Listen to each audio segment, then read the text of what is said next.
Ya, baik. Kami dari kelompok 7 akan mempresentasikan mengenai materi transfer belajar, rupa, dan jenuh.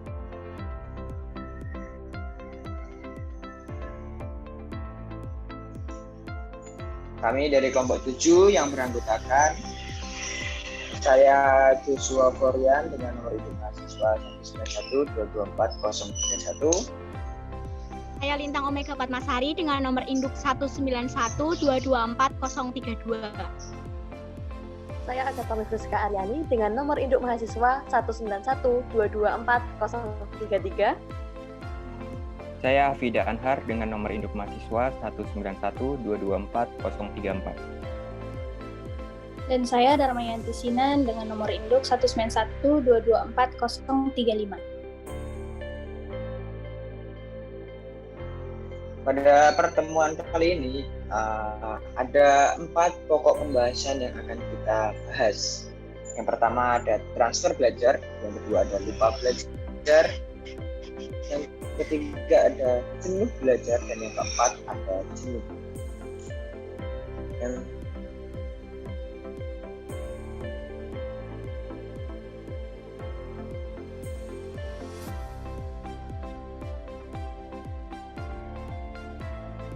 Pertama ada transfer positif. Transfer ini berefek baik terhadap kegiatan belajar selanjutnya. Hal ini biasanya terjadi kepada siswa apabila guru membantu siswa tersebut dalam belajar di situasi tertentu yang mempermudah siswa untuk belajar menghadapi situasi-situasi lainnya. Itu menurut Barlow tahun 1985. Jadi transfer positif ini contohnya adalah saya ini udah lihai matematika sebelumnya, lalu saya dibantu oleh dosen statistika dalam menghadapi materi-materi statistika, itu akan jauh mudah. Jadi itu akan memberikan transfer positif, itu contohnya seperti itu teman-teman. Lalu yang kedua ada transfer negatif. Transfer negatif dapat dialami seorang siswa apabila ia belajar dalam situasi tertentu yang memiliki pengaruh perusak terhadap situasi lainnya. Jadi pengetahuan atau keterampilan yang telah dimiliki tidak ada hubungannya dengan kesulitan yang siswa tersebut ketika mempelajari pengetahuan atau keterampilan lain. Jadi misal contoh dari transfer negatif adalah saya memiliki keterampilan mengetik menggunakan 2 jari, lalu saya dituntut untuk mengetik menggunakan 10 jari. Jadi itu akan membuat susah karena saya sudah terbiasa dengan 2 jari tersebut. Lalu ada yang selanjutnya transfer vertikal.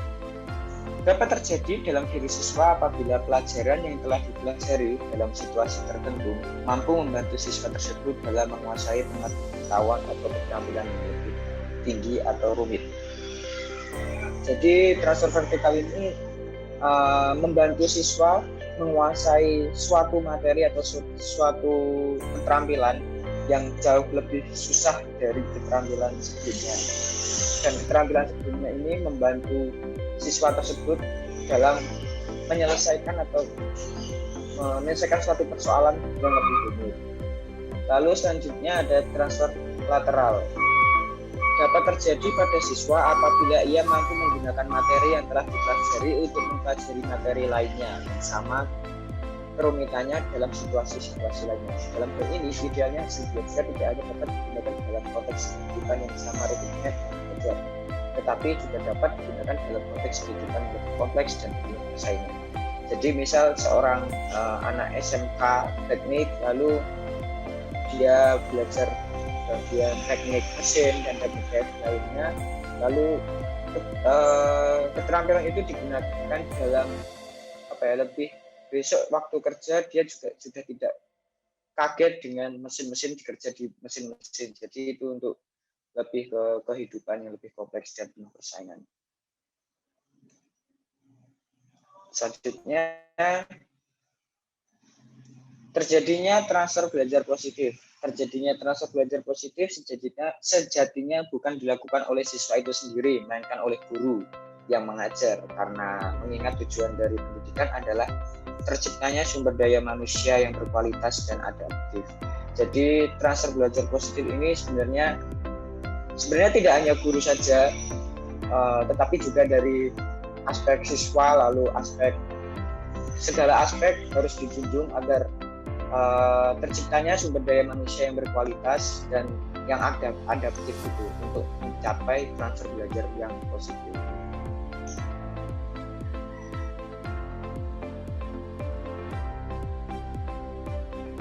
Baik, selanjutnya ada transfer dari short term memory ke long term memory. Menurut Sternberg 2006, banyak kiat yang satu sama lain saling berkaitan dan secara psikologis dapat membantu transfer pengetahuan dari memori jangka pendek atau sementara ke memori jangka panjang atau permanen. Di antaranya yang pertama yakni consolidation. Dalam melakukan konsolidasi, siswa hendaknya mengintegrasikan pengetahuan atau informasi baru dengan pengetahuan atau informasi yang sebelumnya telah diterima. Dalam hal ini, pengetahuan baru yang dipelajari atau sedang dipelajari oleh siswa dicari hubungannya dengan pengetahuan sejenis yang telah tersimpan dalam memori atau sudah dipelajari sebelumnya. Kemudian yang kedua ada metamemori. Dalam meningkatkan keberhasilan konsolidasi, diperlukan adanya metamemori strategi. Metamemori secara sederhana berarti di atas atau di luar kelasiman memori, dan ia merupakan salah satu komponen metacognition. Strategi metamemori dapat berupa mnemonic device. Kemudian yang ketiga ada rehearsal. Menghafal baik secara overt, terbuka atau dengan suara keras, maupun secara covert atau tersembunyi, merupakan salah satu cara yang baik dalam mempertahankan informasi dan pengetahuan. Strategi ini berhubungan dengan mnemonic device seperti metode of loci dan keyword system. Namun, sebuah hafalan tidak akan bertahan lama, bahkan tidak berarti apabila kita tidak dapat memahami mengenai materi yang dihafalkan tersebut. Oleh karena itu, dalam rehearsal diperlukan adanya upaya memahami arti, signifikasi, dan relevansi antara item yang dihafalkan dengan item lainnya. Selanjutnya,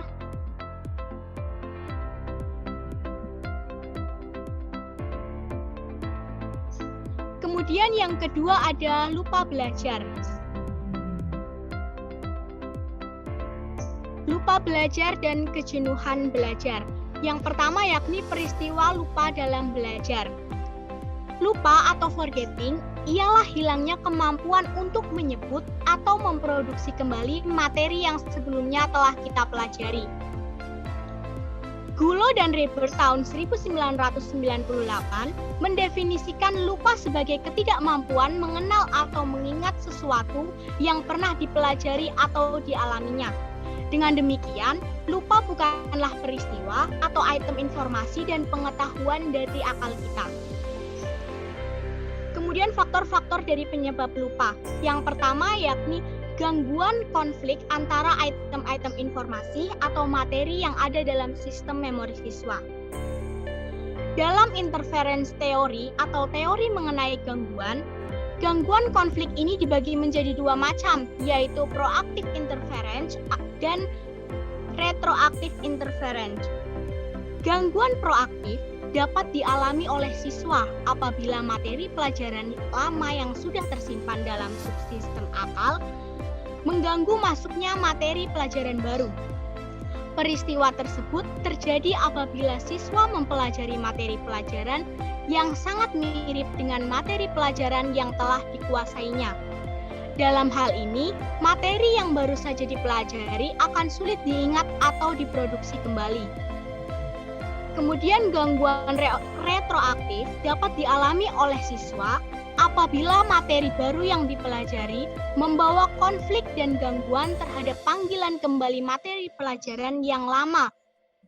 Dalam hal ini, materi pelajaran lama akan sulit diingat atau diproduksi kembali. Dengan kata lain, siswa tersebut lupa akan materi pelajaran lama itu. Kemudian yang kedua, adanya tekanan terhadap item yang telah ada, baik sengaja maupun tidak.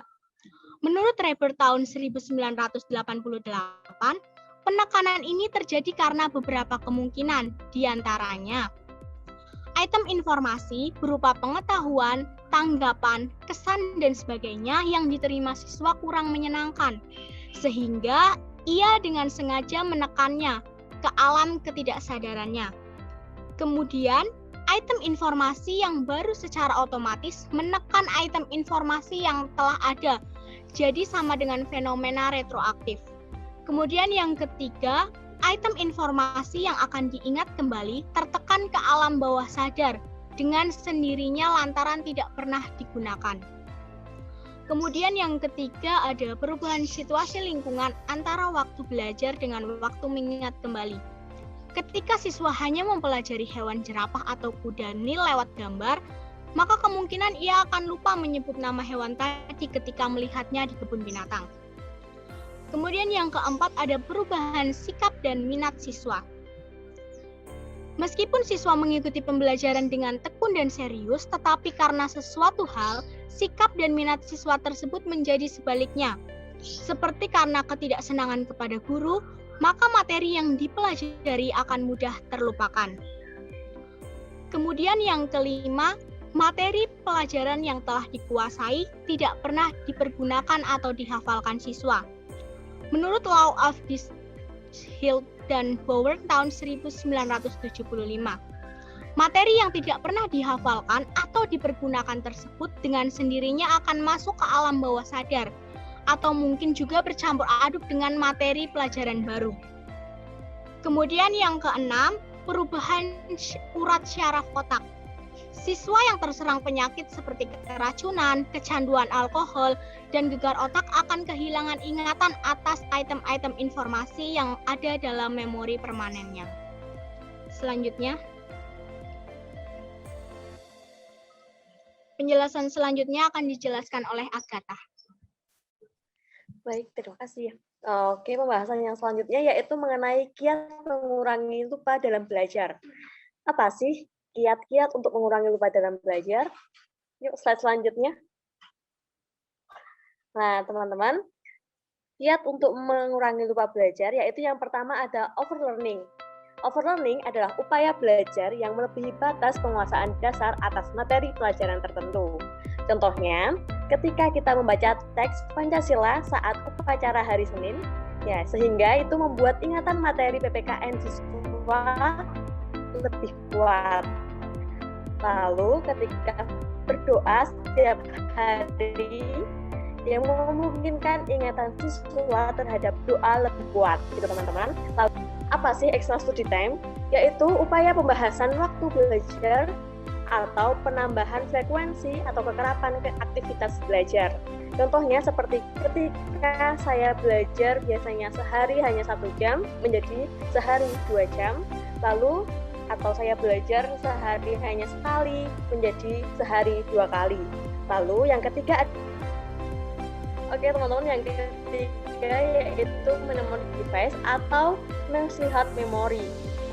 Mnemonic device juga disebut sebagai perangkat mnemonik, itu berarti kiat khusus yang dijadikan alat pengait mental untuk memasukkan item-item informasi masuk ke dalam akal siswa. Nah teman-teman, mnemonic device ini memiliki beberapa macam, yaitu selanjutnya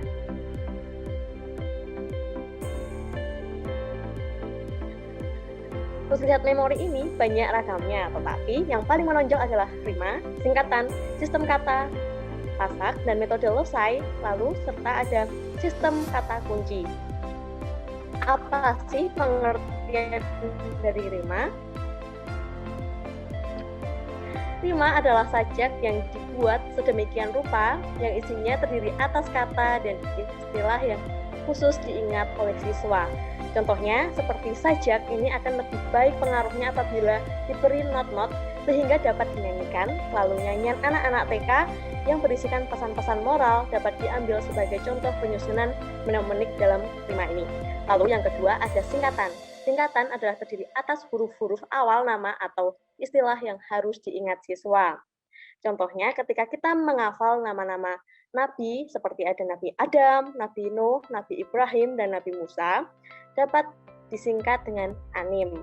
Nah, pembuatan singkatan-singkatan tersebut itu dilakukan sedemikian rupa sehingga menarik dan memiliki kesan tersendiri. Lalu yang ketiga, sistem kata pasak. Sistem kata pasak adalah sejenis teknik mnemonik yang menggunakan komponen-komponen yang sebelumnya telah dikuasai sebagai pasak atau paku pengait mnemonik baru. Yaitu contohnya seperti kata-kata ini berguna untuk mengingat kata dan istilah yang memiliki watak yang sama seperti darah, lipstik, pasangan langit dan bumi, neraka, dan kata istilah lain yang memiliki kesamaan watak, warna, rasa, dan seterusnya. Lalu yang keempat ada metode loci. Apa sih metode loci?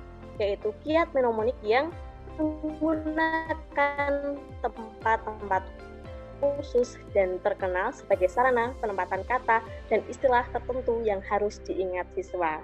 Contohnya seperti apa? Nah, seperti nama ibu kota Amerika Serikat untuk mengingat nama presiden pertama negara itu atau George Washington, dan gedung-gedung bundar untuk mengingat nama Jaksa Agung Indonesia. Lalu, apabila guru memerlukan siswa menyebut nama-nama tadi, ia dapat menyuruh siswa tersebut bepergian ke tempat-tempat tersebut. Lalu, yang kelima ada sistem kata kunci. Sistem kata kunci biasanya direkayasa secara khusus untuk mempelajari kata dan istilah asing dan konon cukup efektif untuk pengajaran bahasa asing.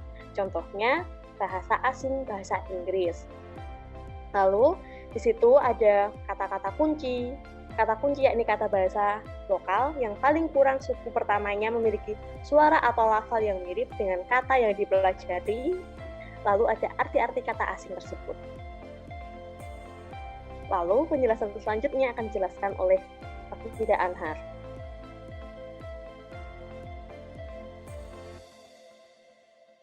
Baik, melanjutkan dari penjelasan Agatha, di sini ada pengelompokan. Maksud kiat pengelompokan ialah menata ulang item-item materi menjadi kelompok-kelompok kecil klarifikasi yang sama atau mirip.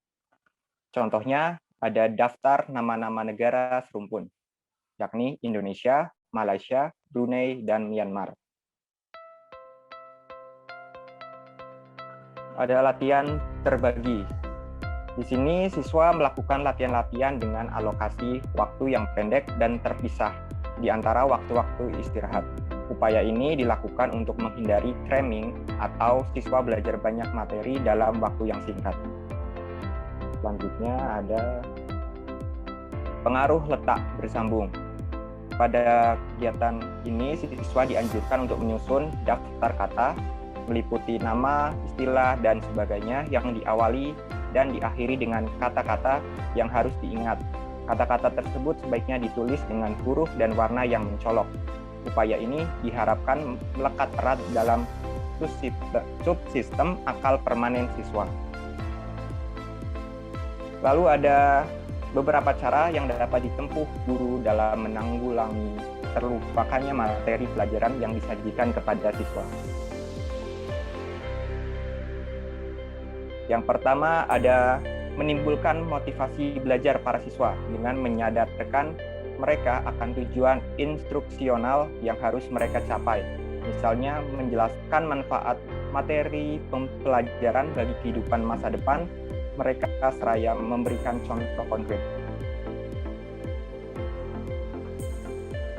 Lalu yang kedua ada menunjukkan unsur-unsur pokok yang relevan dengan materi pelajaran yang disajikan terlebih dahulu. Ada menunjukkan unsur-unsur pokok yang relevan dengan materi pelajaran yang guru sajikan terlebih dahulu. Jadi di sini guru dianjurkan untuk mendemonstrasikan dengan alat-alat peraga atau memberi tanda khusus pada kata atau istilah di papan tulis dengan kapur warna merah, hijau, atau warna lainnya yang kontras. Lalu yang ketiga, guru menyajikan pokok bahasan materi yang berkaitan dengan pokok bahasan materi sebelumnya. Langkah ini sangat penting sebab kesinambungan antara pokok bahasan yang satu dengan lainnya itu dapat mempermudah proses pengolahan materi dalam sistem akal para siswa. Selanjutnya, Nah, di sini ada hal-hal yang harus diperhatikan oleh guru saat ingin menanyakan sesuatu yang berhubungan materi kepada siswa. Yang pertama, ada pertanyaan disampaikan dengan cara akrab, tetapi wibawa dari guru itu tetap terjaga. Lalu pertanyaan disampaikan secara jelas, singkat, dan tidak mengandung banyak tafsiran. Lalu ada pertanyaan mengandung satu masalah. Yang selanjutnya, pertanyaan hendaknya mengarah pada jawaban siswa untuk lebih kreatif atau tidak sekedar iya atau tidak. Lalu, jika seorang siswa tidak mampu menjawab, Anda tidak perlu mendesaknya. Kemudian, tawarkan pertanyaan tersebut ketika siswa tidak mampu menjawab.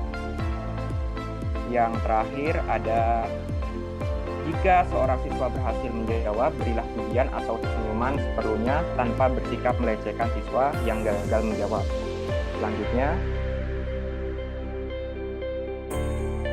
Selanjutnya mengenai topik jenuh. Definisi dari jenuh ialah padat atau penuh sehingga tidak dapat memuat apapun.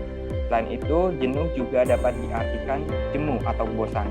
Dalam belajar, selain siswa sering mengalami keluhan, ia juga terkadang mengalami peristiwa negatif lainnya yang disebut jenuh belajar, yang dalam bahasa psikologi Latin disebut learning plateau. Peristiwa jenuh ini akan dialami siswa yang sedang dalam proses belajar. Kejenuhan belajar dapat membuat siswa tersebut merasa telah memubazirkan usahanya. Selanjutnya ada faktor penyebab dan cara mengatasi kejenuhan belajar. Penyebab kejenuhan yang paling umum adalah keletihan yang melanda siswa, karena keletihan dapat menjadi penyebab munculnya perasaan bosan pada siswa yang bersangkutan. Menurut Cross pada tahun 1974, dalam bukunya The Psychology of Learning, keletihan siswa dikategorikan menjadi 3 macam, yakni keletihan indera siswa, keletihan fisik siswa, dan keletihan mental siswa. Keletihan fisik dan keletihan indera siswa dalam hal tersebut berkaitan dengan indera pada manusia, yakni mata dan telinga, yang pada umumnya dapat dihilangkan atau dikurangi dengan lebih mudah seperti cara beristirahat yang cukup dan mengonsumsi makanan dan minuman yang bergizi. Sebaliknya, keletihan mental siswa tidak dapat diatasi dengan cara yang sederhana seperti cara mengatasi keletihan lain. Itu sebabnya keletihan mental dipandang sebagai faktor utama penyebab munculnya kejenuhan belajar. Selanjutnya, ada 4 faktor penyebab keletihan mental siswa. Yang pertama adalah karena kecemasan siswa terhadap dampak negatif yang ditimbulkan oleh keletihan itu sendiri. Lalu yang kedua ada karena kecemasan siswa terhadap standar atau patokan keberhasilan bidang-bidang studi tertentu yang dianggap terlalu tinggi, terutama ketika siswa tersebut sedang merasa bosan mempelajari bidang-bidang studi tadi. Yang ketiga ada karena siswa berada di tengah-tengah situasi kompetitif yang ketat. Di tengah-tengah situasi yang kompetitif ketat ini akan menjadikan siswa tertuntut lebih banyak kerja intelek yang berat.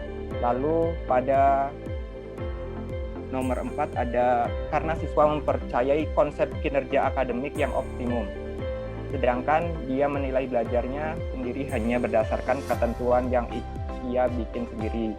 Jadi pada faktor penyebab yang keempat ini, siswa ini sudah tahu akan patokan dari kinerja akademik yang optimum, tetapi ia lebih mengacu pada ketentuan yang ia bikin sendiri. Jadi di sini siswa cenderung memaksakan diri. Selanjutnya ada cara mengatasi keletihan mental yang menyebabkan munculnya kejenuhan belajar. Yang pertama ada melakukan istirahat dan mengonsumsi makanan dan minuman yang bergizi. Lalu ada pengubahan atau penjadwalan kembali jam-jam dari hari belajar yang dianggap lebih memungkinkan siswa belajar lebih giat. Lalu yang ketiga ada pengubahan atau penataan kembali lingkungan belajar. Di sini siswa dapat mengubah seperti posisi meja tulis, lemari, rak buku, alat perlengkapan belajar, dan sebagainya yang memungkinkan siswa berada di sebuah kamar baru yang lebih menyenangkan untuk belajar. Lalu yang nomor 4 ada memberi motivasi dan stimulasi baru agar siswa merasa terdorong untuk belajar lebih giat daripada sebelumnya. Lalu yang kelima ada siswa berbuat nyata. Di sini maksudnya siswa itu tidak menyerah atau tidak tinggal diam, jadi siswa harus terus mencoba saat belajar. Selanjutnya penjelasan akan dijelaskan oleh Dharma. Selanjutnya adalah kesulitan belajar. Kesulitan belajar adalah kondisi di mana seseorang atau siswa tidak mendapat kesempatan yang memadai untuk berkembang sesuai dengan kapasitasnya. Selanjutnya, faktor penyebab kesulitan belajar. Di sini faktor penyebab kesulitan belajar ada dua. Yang pertama, faktor internal. Faktor internal siswa meliputi gangguan atau kekurang mampuan psikofisik siswa, yakni yang pertama yang bersifat kognitif atau ranah cipta, antara lain seperti rendahnya kapasitas intelektual atau intelijensi siswa. Yang kedua yang bersifat efektif atau ranah rasa, antara lain seperti labilnya emosi dan sikap. Dan yang ketiga bersifat psikomotor atau ranah karsa, antara lain seperti terganggunya alat-alat indera penglihatan dan pendengar seperti mata dan telinga. Yang kedua ada faktor eksternal. Faktor ekstern siswa meliputi semua situasi dan kondisi lingkungan sekitar yang tidak mendukung aktivitas belajar siswa. Faktor lingkungan ini meliputi lingkungan keluarga, contohnya ketidakharmonisan hubungan antara ayah dengan ibu, dan rendahnya kehidupan ekonomi keluarga. Yang kedua, lingkungan perkampungan atau masyarakat, contohnya wilayah perkampungan kumuh atau slum area, dan teman sepermainan atau peer group yang nakal. Yang ketiga, ada lingkungan sekolah, contohnya kondisi dan letak gedung sekolah yang buruk seperti dekat pasar, kondisi guru, dan alat-alat belajar yang berkualitas rendah. Faktor lain yang menimbulkan kesulitan belajar siswa. Yang pertama ada disleksia atau ketidakmampuan belajar membaca. Yang kedua, disgrafia atau ketidakmampuan belajar menulis. Dan yang ketiga, diskalkulia atau ketidakmampuan belajar matematika.